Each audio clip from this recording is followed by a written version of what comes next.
Yes, everyone, thank you so much for joining us, and thank you for your patience while we got the sound all settled. It sounds wonderful. Hallie, you're very clear, and let's get started with a quick introduction, and then I'm going to turn the program over to Hallie. My name is Caroline Player, and on behalf of the Alumni Association, welcome to this segment of Career Conversations. Let me tell you a little bit about Hallie. She is a certified career coach, speaker, and author from Atlanta, has a career coaching company called HallieCrawford.com, and helps people identify their career path, ideal career path, navigate career transitions, and nurture their careers. Her team of coaches works with people of all ages. They have clients worldwide and have helped thousands of people achieve their career goals. Hallie is passionate about helping others because she took the same journey in her own life to find that satisfying career and purpose. She knows firsthand the challenges that arise during career transition and has practical solutions to make the process successful. She's been coaching since 2002 and has an undergrad and grad degrees from Vanderbilt and the University of Illinois at Chicago, respectively.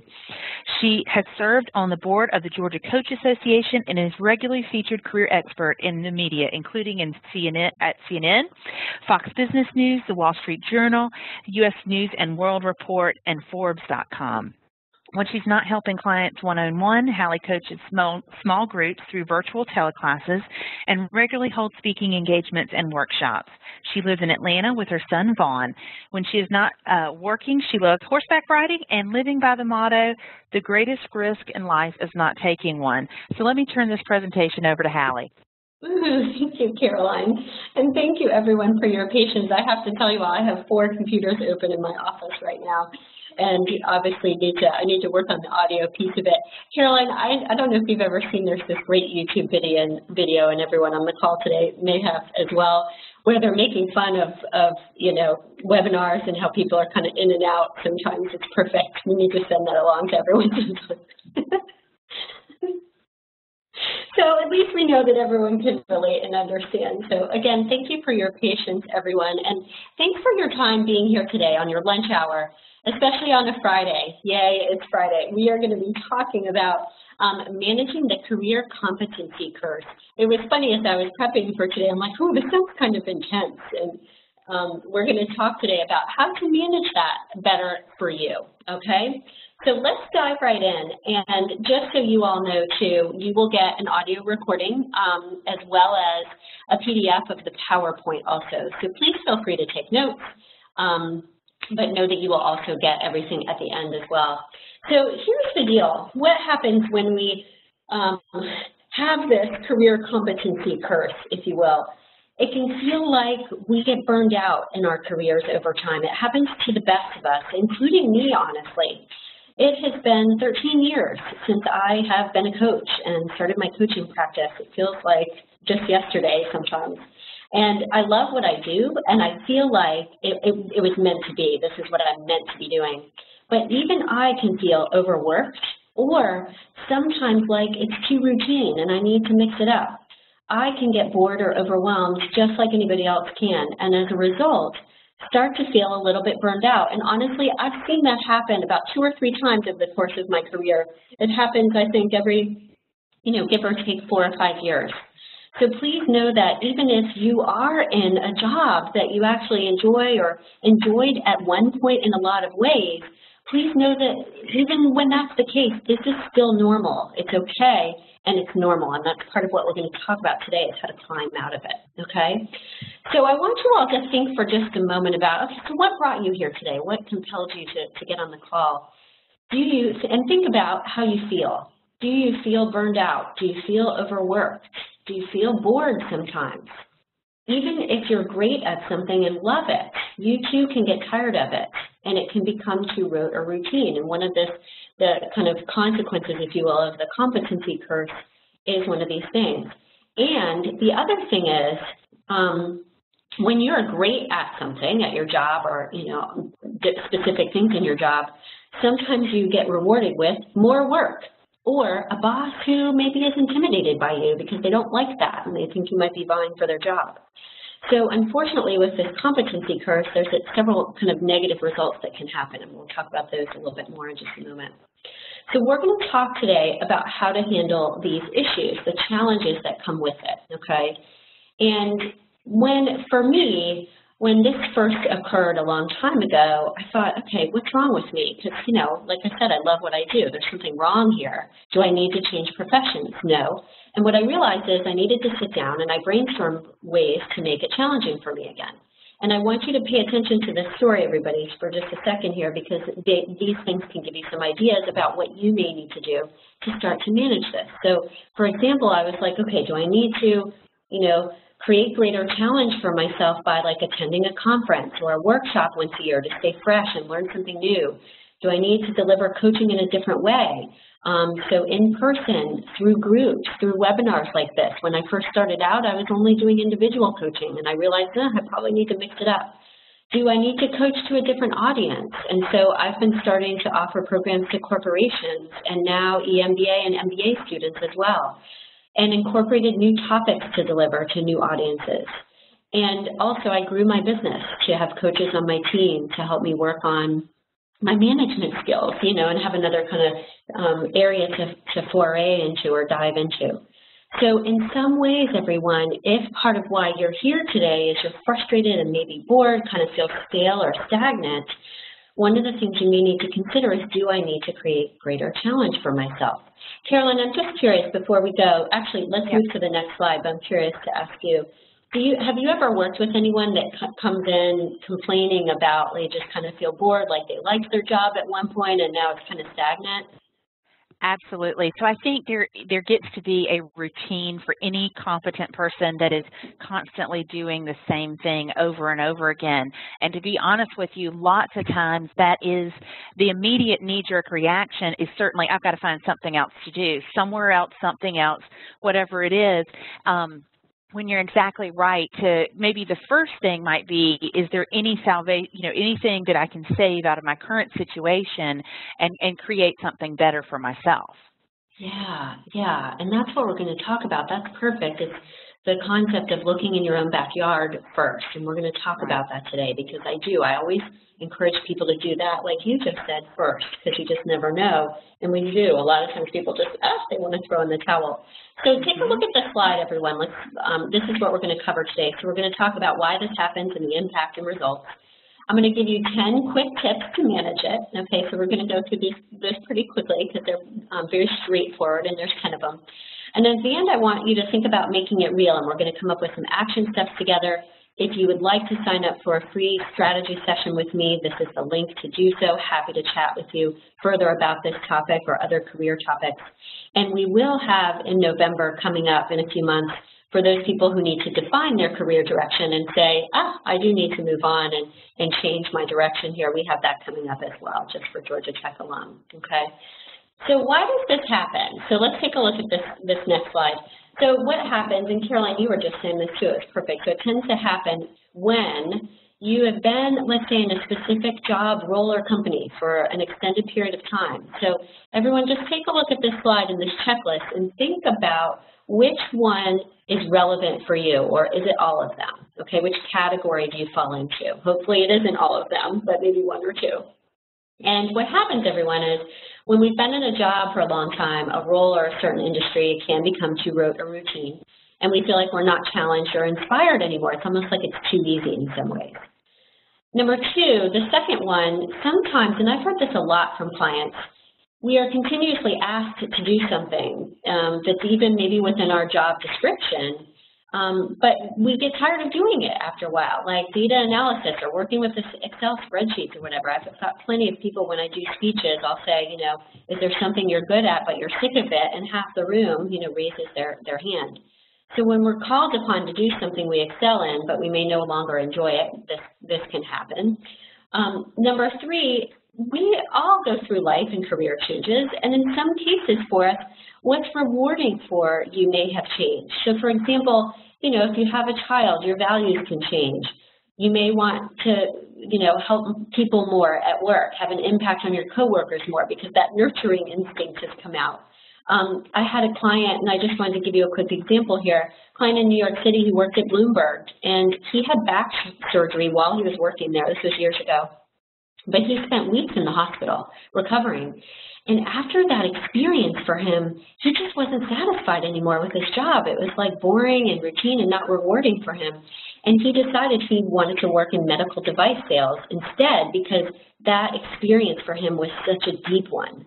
Another client in Atlanta, his dad needed to go into a retirement home, and they had such trouble finding an acceptable one for him that he wanted to have an impact in that space instead of in IT where he worked. So sometimes we can experience this kind of sense of routine or being bored or less rewarded because of life or career changes. And then the final one on this slide here is sometimes, unfortunately, our workload increases as our competence increases. It happens over time for some of us, and we almost don't notice, and then suddenly it's happened. And we can get burned out, frustrated, and resentments can build. So we need to pay attention to this one as well. So here are the results and impact. And I kind of broke these out. And Caroline, tell me if this makes sense for you. As I was thinking about this, I broke them out into two areas. That in some cases, when you become so competent, you might get, bored, you feel kind of, disinterested in your job, and as a result, you're less effective and all of that. But then also the second way that it could go is, like we've talked about a little bit already, is you could get more work because you're good at it, and you could feel overwhelmed. And in some cases, there could be a perception from your boss or your peers or whomever at your company that your job is too easy and you don't get rewarded and just overloaded with more. Does that make sense, Caroline, how it can kind of go two ways? It does. I was originally, of course, thinking about it more in the boredom aspect of just being less engaged as time goes on and you're sort of sticking to that same routine. But absolutely, that same competency gives you credibility, and people have confidence in your abilities, and you sort of keep on getting more and more. And you have to have that, make that balance in order to continue to excel. Yeah, it's true. And so it's unfortunate because in some ways we get rewarded with, more work, or they just, it's like they discount that these are your strengths and say, oh, well, it's too easy for you, instead of saying, hey, you're great at your job, this is your skill. Right. So that's a really good point. And when I think about this as well, everyone, is I think some people could argue that like career stagnation is not just a thing, it's a feeling that we have that, resembles the boredom or frustration like we're talking about. Mm-hmm. And some people would say that the monotony typically only leads to boredom if you don't really love what you're doing, right? But I was talking about this just a minute ago, like I love what I do, but I can still get bored too.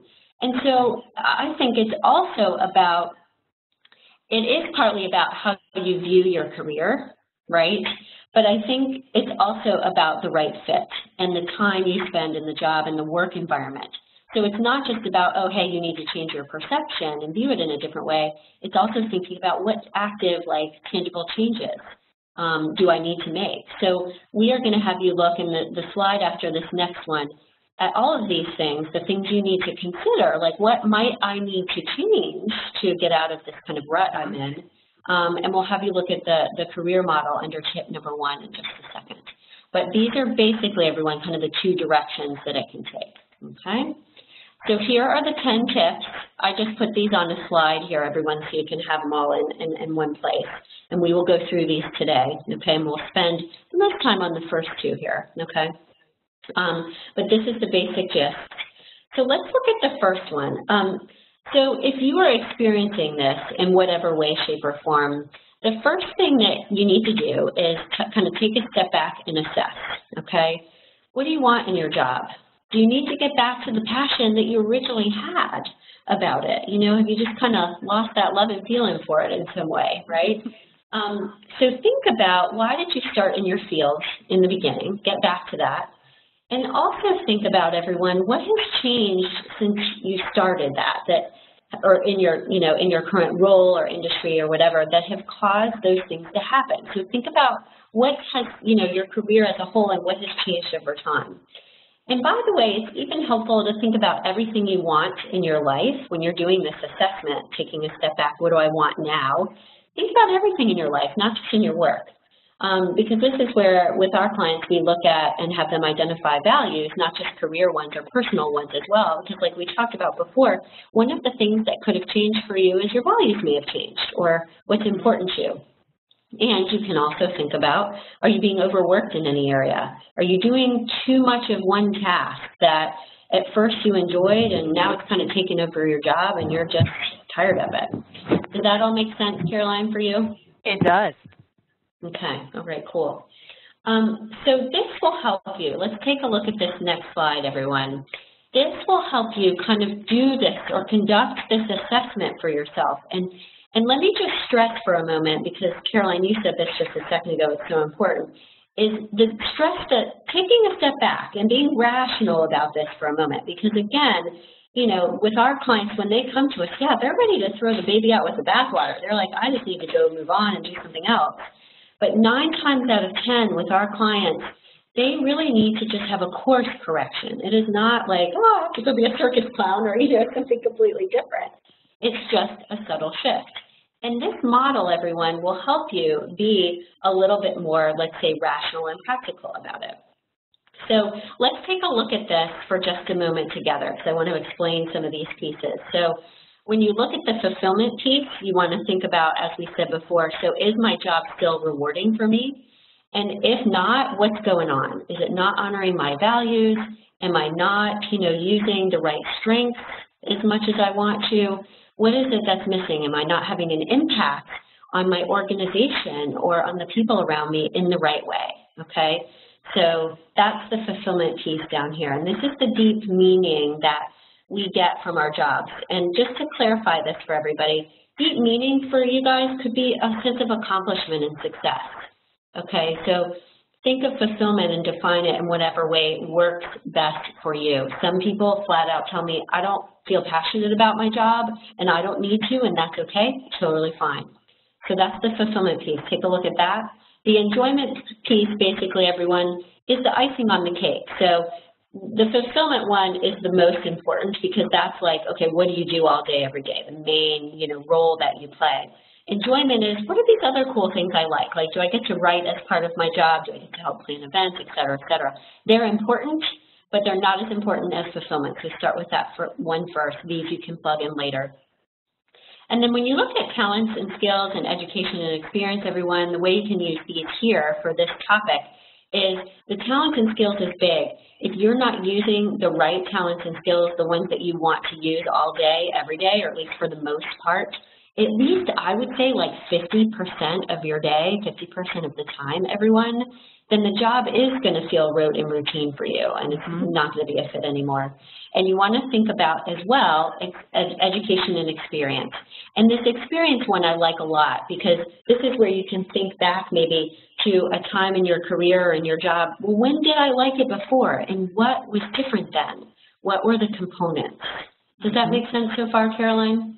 It does. It certainly does. And I like how you're breaking out the core part of what you do versus things that you might like to incorporate in the position.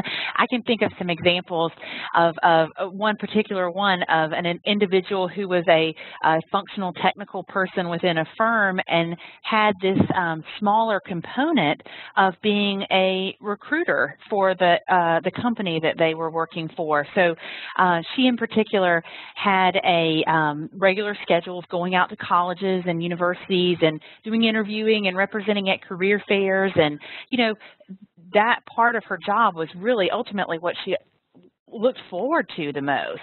And so while it might not have been the functional part, though, she needed to make that the main part of her fulfillment, and made a career change as a result. So yeah, really thinking about when you're evaluating and assessing, you know, what parts of this opportunity that I have are the most fulfilling is so important, and you can really focus yourself after that. Yeah, and that can help you beef it up and feel excited again about work. Right, in whatever exactly. way. Re-inspire. Yeah, that's good. So sometimes we just need to tap back into that. And then I would say, everyone, you know, the next ones to really look at would be work environment, maybe compensation a little bit. I mean, not because it's not important, but because, you know, as long as you're progressing in some way and feeling like you're getting paid adequately and all of that, you know, then usually that is in place for you.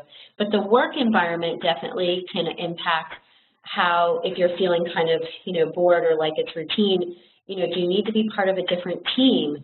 Do you need to be in a different work environment, or is that your boss not as inspiring or motivating, whatever it is too? So you can look at work environment as well. So basically, everyone, this can kind of be your checklist for your assessment to say, okay, boom, boom, boom, let me go through all of these and figure out in what areas are causing me, let's say, to be uninspired or bored or frustrated or overworked. Like, am I using one of my talents and skills too much? People are asking for it too often, okay? Thanks, everybody. I appreciate your patience.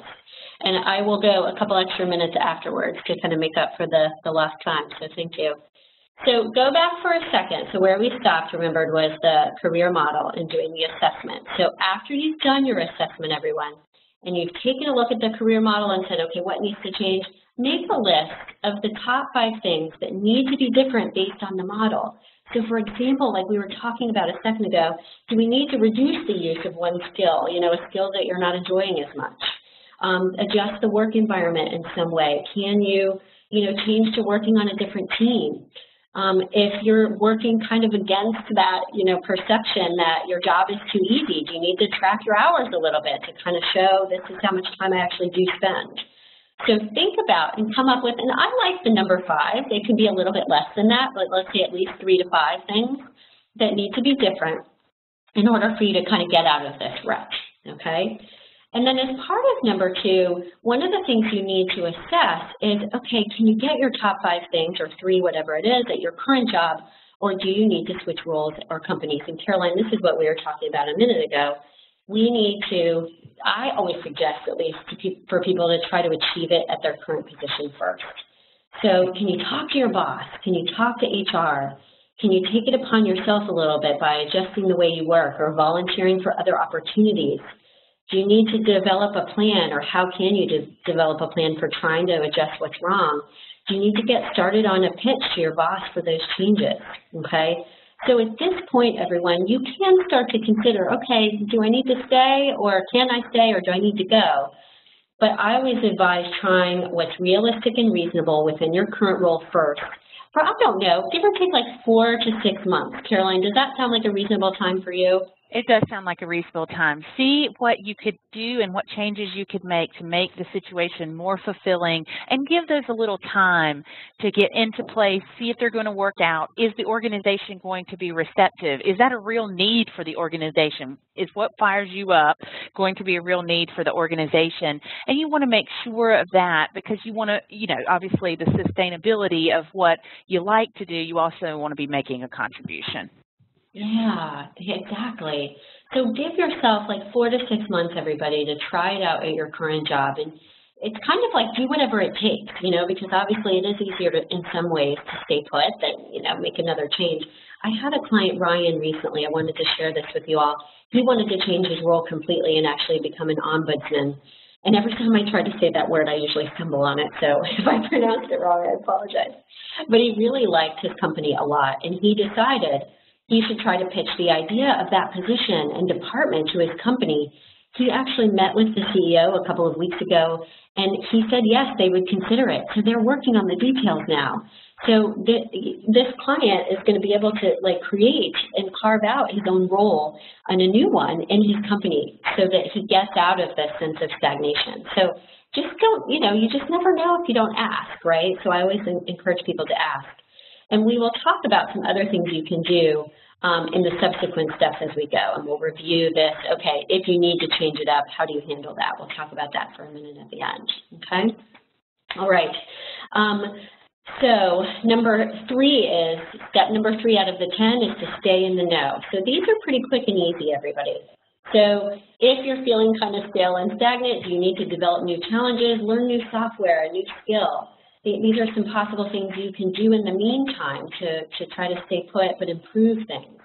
Do you need to attend a new course or try a different way of, you know, sales or data analysis, whatever it is that you do? And by the way, if you take a look on the slide here too, this also makes you more marketable if you need to leave.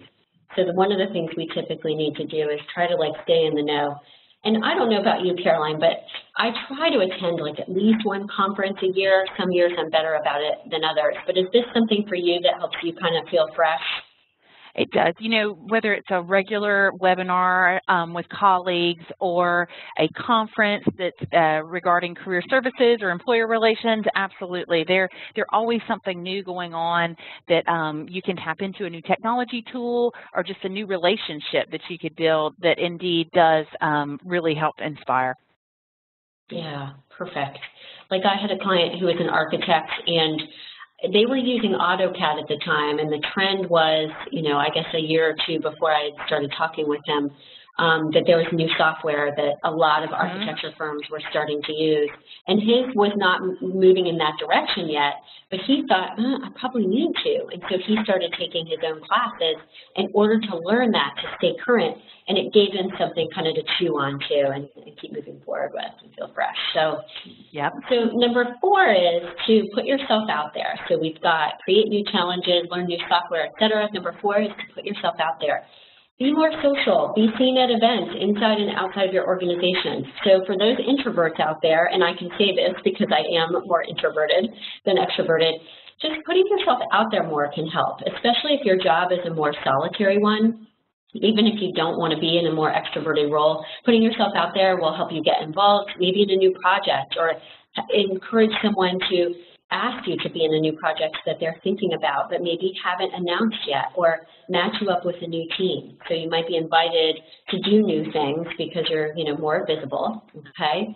Number 5 is to consider volunteering, whether it's volunteering, hey, I want to, you know, work on a team building exercise for our team because we need to be more cohesive, or if it's externally, remember that we can get our fulfillment to everyone from external roles as well, and it can be personal or professional. And this is one to mix it up a little bit. If you're getting bored, you can raise your hand for something that you wouldn't otherwise. And I wanted to give you all these links here because I actually recently, Caroline, I don't know if you've ever heard about this, but I had a client recently who volunteered for a project online, and it was 4 months. It was remote. And they worked on, and it was something that you could do remotely, obviously. I believe it was like the SEO and Google Analytics for a small, you know, nonprofit. It was somewhere in California. Right. But it was her and a small team of like 5 or 6 people. But what was cool is she made new connections. She got experience. She had a new skill set she could put on her resume, and she got a reference from the project leader and the client. And so sometimes this volunteering can actually, you know, help you be more marketable again. Have you heard of the online volunteering, Caroline? The online, I have not talked with anybody who's done that, but absolutely the volunteering to increase your skill set in your particular area or just develop a whole new network. Because lots of times I think within a company, within a department, we feel like we're only connected to a very few people on a close continual basis, but this opens you up to a whole new area and individuals in different professional areas, and sometimes that's what it takes, right, to get connected to something outside of what you're currently doing to be fulfilled in a different way. Yeah, and it just mixes it up a little bit, and like, oh, I'm doing something new. And this project that I was talking about, everyone, it's not like it took her 10 hours a week. It was probably like an hour or so a week for about 3 months, and she loved it. And that was honestly, this was a few years ago, but it was the first time I had ever heard of this online volunteering idea. And if you look at these sites, everyone, these are places that you can go to identify possible online opportunities. And of course, you can do it, you know, locally and in person as well, but this just makes it easier in some ways. It kind of expands your reach a little bit. So number 6 is to participate actively with your team. And obviously, we probably do this to a certain extent, but I think if we do get kind of bored and we're not as interested, these are some small things that we might fall into. Like I remember when I started getting bored at my old job, yeah, I didn't speak up as much. I just wasn't engaged, and I didn't feel like saying anything really or asking as many questions. And so these small things, if you can just push yourself in a small way, everybody, and that's part of what I want to kind of reiterate here is all of these things don't have to be like, oh my goodness, you're leading the team all of a sudden. If you just raise your hand a little bit more and speak up a little more, you can feel more engaged, and you'll be seeing more, maybe called upon to help with things you may not have otherwise. It can help you stay motivated and driven to perform because you feel more engaged and people are kind of pulling you in. Number 7 is to communicate with your boss regularly, not just in performance reviews. And they'll keep you in mind more for something new maybe that's coming up. And the agenda, so to speak, are the things that you can talk with them about. And then, Caroline, feel free to add anything to this if you have any. But talking to them about, okay, what do I need to do to stay fulfilled and effective? You know, do you feel like you're being overworked? Who else can kind of pitch in? And, you know, if your boss, unfortunately, is not listening and they tend to seem like they're intimidated by the fact that you are so competent, do you need to consider, you know, moving on? Caroline, do these make sense? Do you have any other things you think you could talk with your boss about? I think one thing might be just to say, hey, what can I do? What can I do to contribute? Lots of times I think if you have that burnout and it's caused by boredom, if you're doing the same routine things and you know, you're asking your boss, hey, what's an important new initiative that I can get involved in, that I can contribute to? Either one, you'll get the opportunity to do something new and perhaps different and something that is valued, or two, after you ask a few times, if you don't get a response that you're, you know, looking for, and you're suffering from that boredom and you just don't seem to have any response on the other end, then you're kind of going to know, right? You're going to know that it may be that time again to move on and go to something new. So I really think asking for these opportunities, if you've got everything else balanced and you're doing a good job and it's the routine that's become, you know, annoying, then absolutely ask for something new. Yeah, you just never know. Like, they're so busy, you know, they might not be thinking about it, and there may be something that's kind of afoot, but it hasn't been communicated to everybody. And, you know, if you're front and center and always asking for more to keep, you know, get out of that boredom issue, then they're going to call upon you. It's perfect. Okay, so number 8, so remember we've got 10, guys, so we've got a couple more here. So number 8 is to take a class. We've kind of touched on this a little bit before, but I wanted to give you a list of possible online classes. Okay, these are places you guys have probably heard of, at least Coursera, but these are other ones that are good. And I actually had, and Caroline, I don't know if you've ever had someone you've worked with that's done this, but I believe she took a class on Coursera and actually got a certificate out of it. It was a certification type of program. She put it on her LinkedIn and on her resume. And it was great, again, for marketability, but also just like she's the type of person that is always hungry for more. She was an executive at Cisco, and she needed to kind of feed that, or else she would just get antsy. So I thought that was really cool. There, yes, you can take, I've noticed in just getting regular updates from Coursera, and as far as I know, folks, with a gotech.edu email address, you should be able to get into Coursera with no problem whatsoever because Georgia Tech contributes to the Coursera course platforms. So that said, you know, you can take anything like you know, class in Victorian era history, or something that's more like management of personnel, and involves multiple courses to get a certification that you absolutely can use to make yourself more marketable. That is really cool. I didn't know that if the schools contribute or whatever, however the partnership is, then if you use that login, you get access to more. Yes. That's cool. You should be able to, and that if you all have any questions, just let me know, and I'll be happy to investigate more. Cool. I love that. That's good to know. Okay, so number 8, take a class. Number 9 is to embrace change. I like this one a lot. It's to give you a new challenge, but also add to your experience or skill set. You know, is there something that needs to be changed at work and in your role that's not working so well? And normally you'd be like, oh, I just don't want to deal with it. Can you suggest some updates or improvements or efficiencies? Identify an issue at work.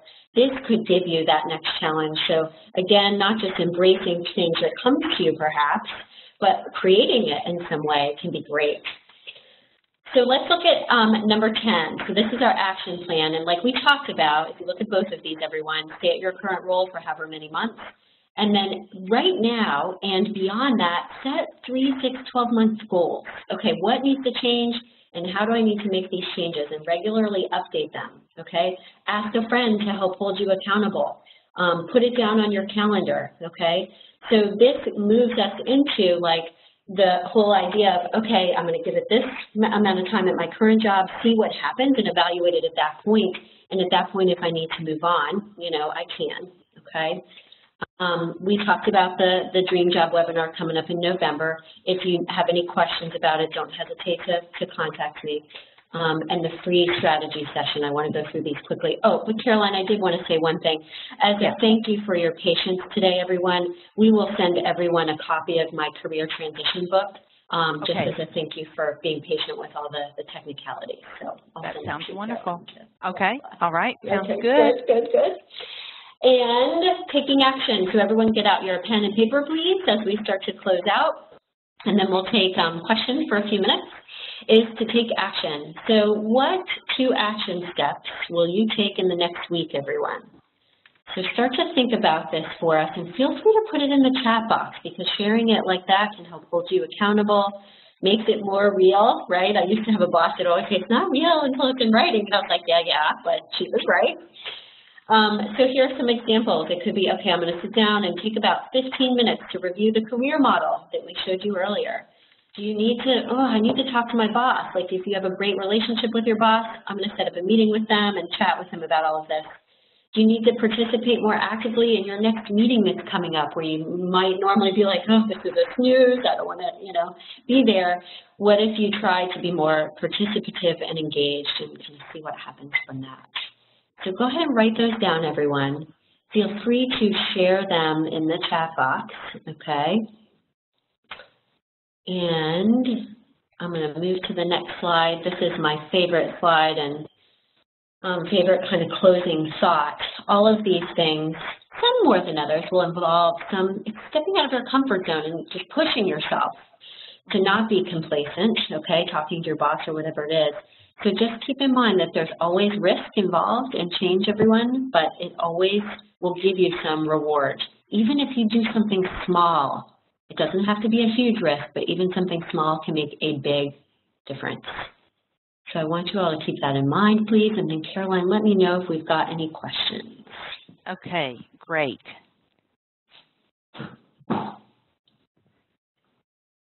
Anyone, go ahead and get those in the chat window. You'll see the chat balloon up in the upper right-hand corner, if you're seeing it like I am.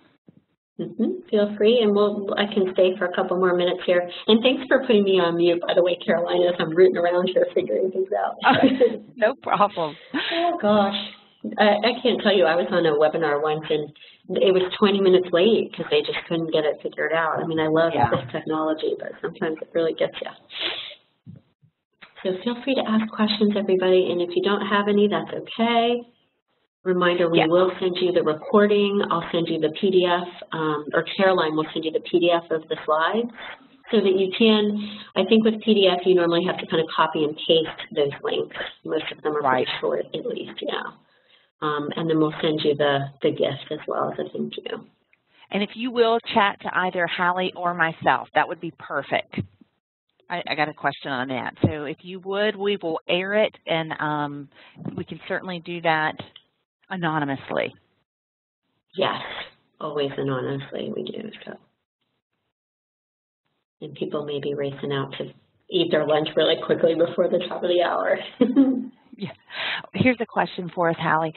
If you are burned out because of a hostile work environment, should you create an exit strategy and plan to leave? Is that a sort of an automatic given, do you think, if it is a hostile work environment? And maybe if the person on the other end could give a little bit of detail. Is that from a supervisor, or just maybe a little more detail without having to be too specific? Sure. Yeah, and I'll start answering while we're doing that. Sure. So, yes, to me, hostile work environment, end of story. You need to move on. The question is there anything you can do about it? Which is, to your point, Caroline, perfect, getting more detail.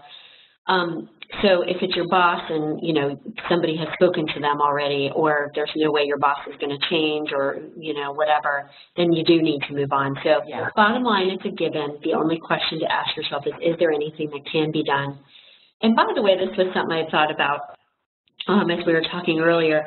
Some people's HR department is really helpful about this kind of stuff, and some people is not. And so for you, I would just say, you know, is there someone I can talk to? Can it be changed? Am I willing to give it, like, I'm going to say something, give it a couple months. If it doesn't change, I'm going to move on. But if it stays that way, absolutely, for sure, it needs to be exit strategy as soon as you can. I've had clients that are, like, getting sick or getting migraines because they're just in a bad job. And, you can't put yourself in that position. Absolutely. I totally agree with you, Hallie. And that, you know, because there can be, so, you know, just like this one situation with this coworker that I'm not really that often associated with, and can I make changes to not have to deal with that person on a regular basis? And I love everything about my job, but if it's pervasively, you know, a situation that you can't separate yourself from, then as Hallie was saying, I do think that that's just, it's one of those things that's just got to go. Yeah, exactly, because it is. I mean, if it's hostile like that, that's just bad, and it impacts you mentally, but also can physically as well, like we were talking about. So thank you for asking that question. It's a good one. And Hallie, you mentioned, you know, discussing with OHR and having a variety of, you know, probably the responses to how that's received and the actions that are taken if you have a colleague that you're having issues with. What is your opinion on discussing that with your immediate boss or one or two positions above an immediate boss? How do you think that goes over? I think it depends on the boss, who they are, and how open they tend to be to these kinds of things, and your relationship with them. I always feel like, goodness, it's the right thing to do, at least to try to speak with your boss, because you've got to go right to the source first, which is kind of the right thing. And at least try that. And if it's not going over well or not working, and you kind of need to be prepared, though, before doing this, like, hey, if it doesn't go well, it may not get better, and the work environment may get worse. So you kind of need to, in the back of your mind, be prepared to maybe start moving on, to leave. And then if that doesn't work, though, with your immediate boss, and you still want to give it a shot, absolutely, I would talk to the person above them and or HR. And actually, if I were going to talk to my boss's boss, I would probably involve HR at that point, just because. Agreed. You want to have some, and you want to be reasonable considering normal business practices, don't you think? I mean, in order to jump over someone's head, it's sort of you need to have some backup. Yeah, and so it would be good actually to speak to HR first, provided, again, that they're helpful, because I've had plenty of clients where HR just doesn't do anything or whatever, but even in this case, even if they don't do anything, it's worth saying something just to kind of have it on the record. Right. Agreed. Anything else, anyone? Well, I appreciate you all hanging in with us today, and thank you, Hallie, for leading our conversation. I hope you have a wonderful weekend and give some thought to some ways that you can get re-inspired. Yeah, thanks, everyone. Have a great weekend.